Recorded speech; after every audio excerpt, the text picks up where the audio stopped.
Qui est le super-héros préféré du public? Celui qui fait rêver les enfants comme les adultes. Celui que tout le monde cite dans son top 3, sans la moindre hésitation. Ni Batman, ni Iron Man, ni Miss Marvel. On pense bien évidemment à Spider-Man, l'homme araignée, le héros, en collant rouge et bleu. Mais au départ, pour le cinéma, Spider-Man, ce n'était pas gagné.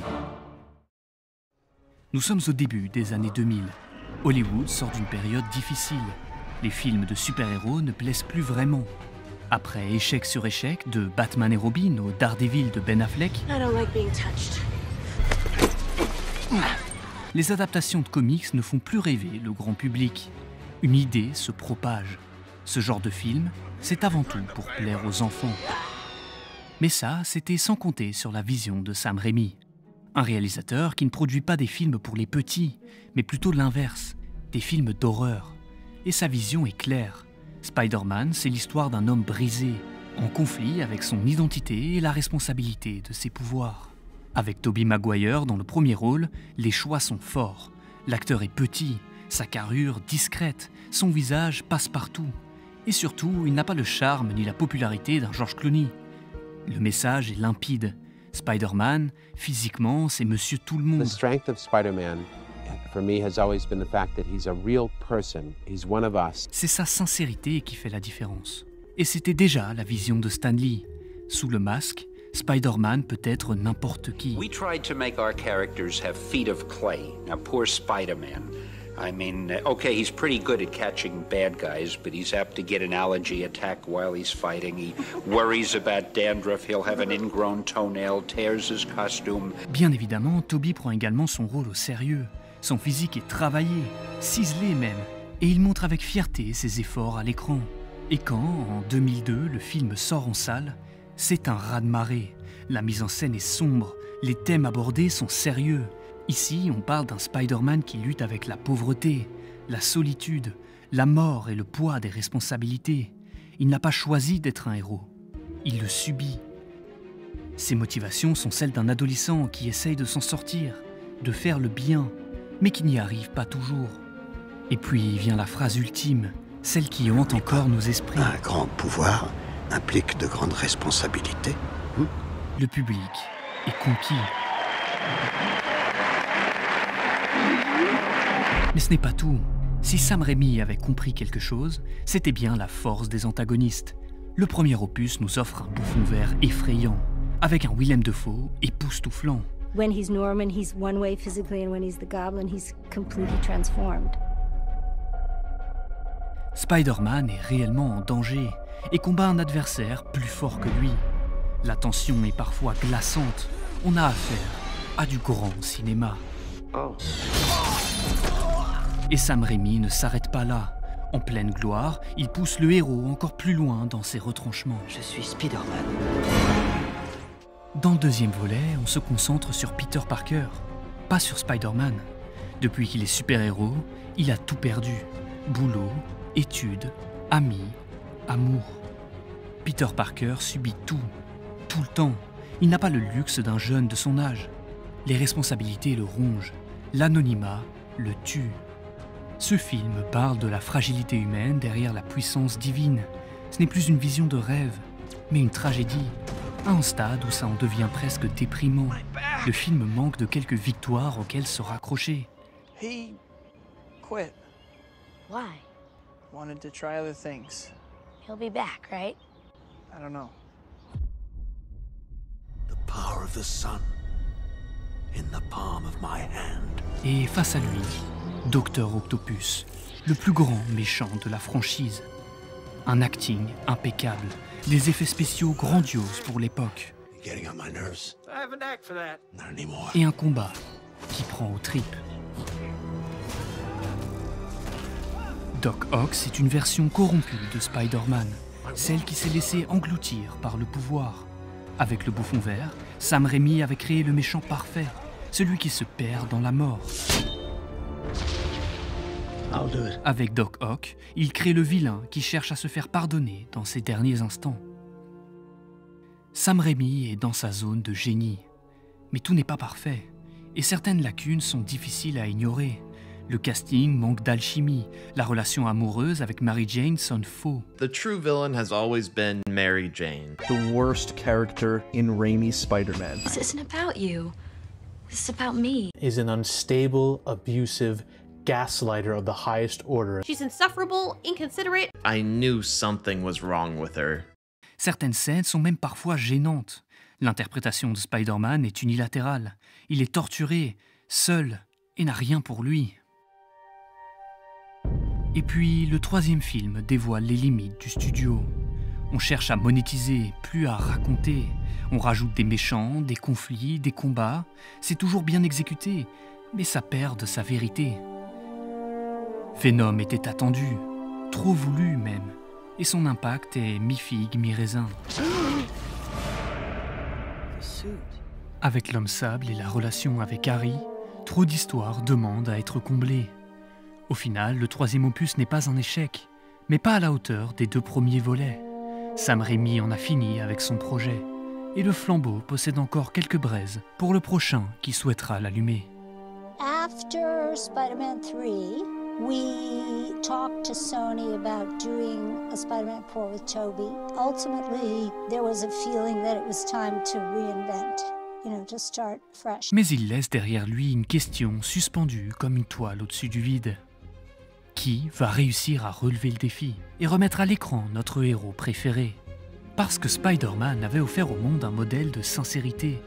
Et Hollywood, déjà, commençait à l'étouffer sous ses propres fils. Pendant quelques années, plus d'hommes araignées. Hollywood change, le MCU prend forme. En 2008, Iron Man explose les standards et crée une nouvelle tendance. L'industrie est en marche et tout le monde court après les bonnes idées. Et sans Sam Raimi, il faut un éclair de génie pour ressusciter notre araignée préférée. Peter Parker and Spider-Man have been a part of our culture now for many, many, many years, and many generations of people have their own love of the character in the comics. Sony opte pour une refonte, un reboot. On recommence tout à zéro. Et puis vient un nouveau problème. Qui va remplacer Maguire? Pour des millions de fans, c'est lui Spider-Man. Et personne d'autre. Il avait un look inimitable, un profil unique et la confiance aveugle de son public. Du côté du réalisateur, Sony fait un gros pari. Le projet est confié à Mark Webb. I do feel an obligation to the audience to make something worthy of the Spider-Man mantle. And that's hard. Un homme qui n'a jusqu'alors réalisé qu'un seul film. Et pas n'importe lequel.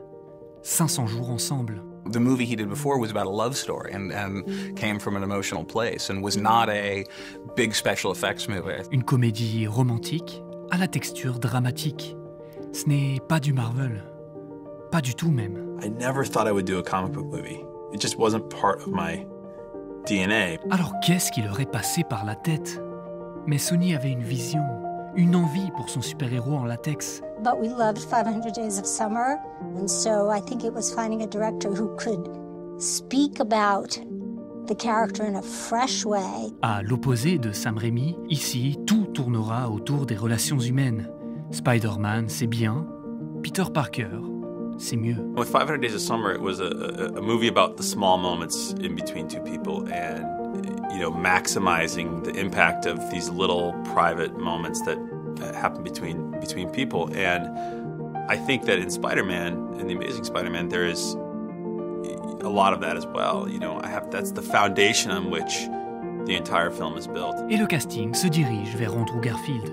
Déjà connu pour quelques rôles notables, dont celui de Eduardo dans The Social Network, il a peu d'expérience dans le milieu. Un véritable opposé de Tobey Maguire. Very different from Tobey, which was a positive for us because we really want to make something different. Andrew Garfield est britannique, élancé et élégant.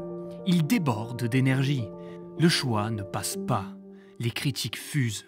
Trop vieux, trop nerveux, pas assez amical. Le remplacement va être difficile. Et puis viennent les premiers essais, les premières interviews. Andrew Garfield, c'est Spider-Man. I wanted to be Spider-Man since I was 3. I'm still not Spider-Man, but I'm playing Spider-Man, which is the closest I'll probably ever get to being Spider-Man. Il est passionné, il lit les comics depuis toujours. Depuis tout petit, Spider-Man est son super-héros préféré. Et il se jette corps et âme dans son rôle. And you kind of go, well, I can't live up to this, because you realize that it's a symbol that's just too big for any any person to fill. Il travaille ses mouvements, cherche à être souple, fluide, presque animal. Spider-Man, ce n'est pas un rôle, c'est une responsabilité.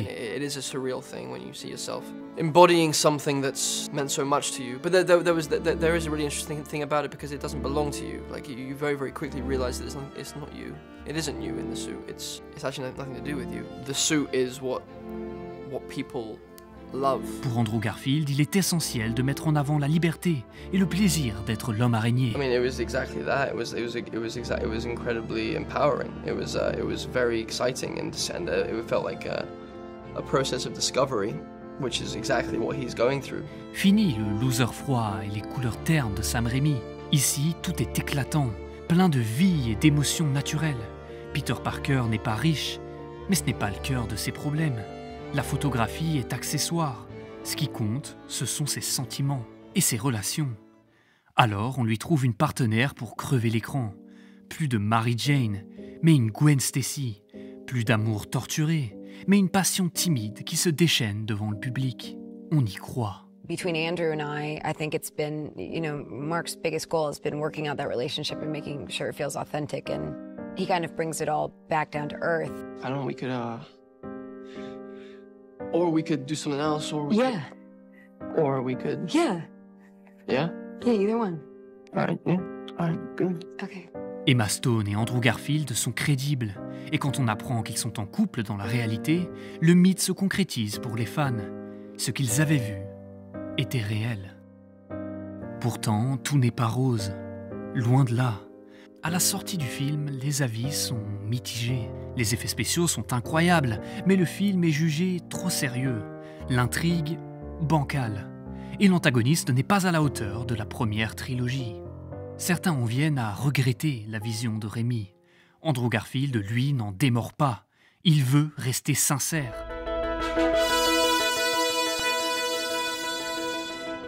Un second volet est annoncé et le cauchemar commence. Sony n'a qu'une idée en tête, tirer son épingle du jeu, faire concurrence au MCU qui rafle tout. Alors ils prennent les devants, empilent les idées, mélangent les intrigues. Il faut toujours plus grand. On parle d'exploiter l'univers à son potentiel maximum. Et le film se perd complètement. Electro est probablement le pire méchant de l'univers Spider-Man. Juste derrière, la nouvelle version du Bouffon Vert, qui ne prend pas du tout. Une amitié qui sort de nulle part. Un faux dilemme pour Peter Parker. Des enjeux aux fraises. Le film est presque parodique. Le seul vrai plaisir à l'écran, c'est l'alchimie indiscutable entre Andrew et Emma. Et Mark Webb en est conscient. Alors il mise tout dessus. Et fait un choix dévastateur dans le cœur des fans. Il n'y aura pas de fin heureuse pour Peter Parker. Le réalisateur construit tout pour arriver à cette scène finale, tragique. Une exécution parfaite, des émotions encore jamais vues dans un film de super-héros. On ressent la perte, on vit la douleur de l'acteur à travers sa performance.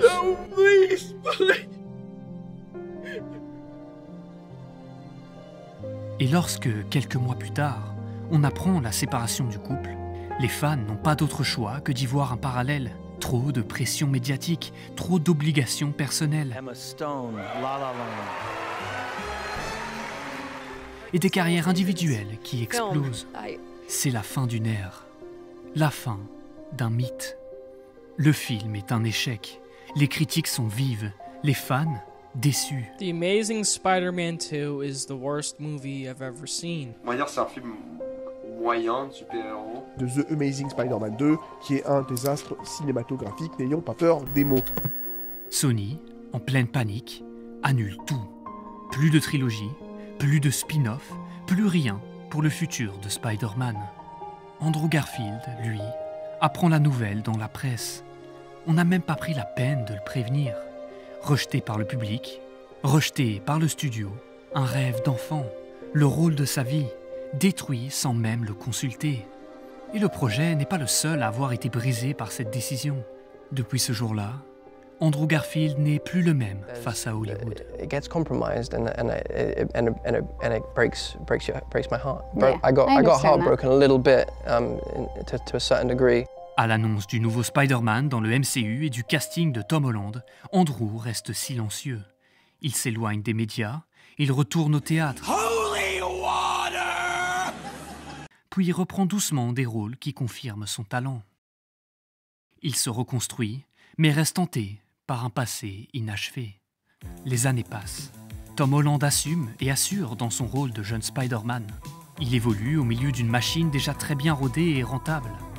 L'acteur joue bien et s'investit sincèrement. À l'opposé de ses deux prédécesseurs, il joue un vrai adolescent. Des anecdotes d'école, des petits enjeux, rien de dramatique. Spider-Man devient un petit héros au milieu des Avengers. Ses ennemis sont de légères menaces, et on a peine à croire au danger lorsqu'on sait qu'Iron Man peut tout sauver en une après-midi.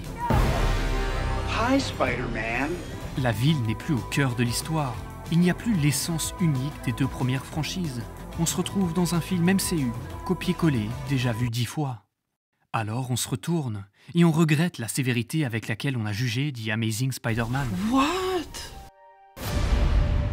Et puis vient No Way Home, une promesse, un espoir de voir un crossover, un multivers.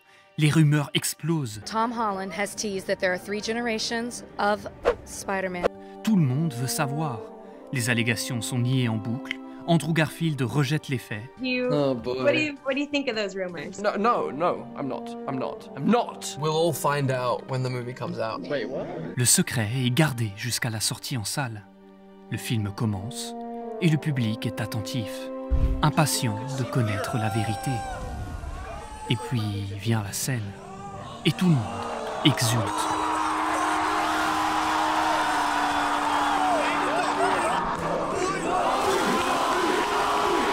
Andrew Garfield et Tobey Maguire sont bien de la partie.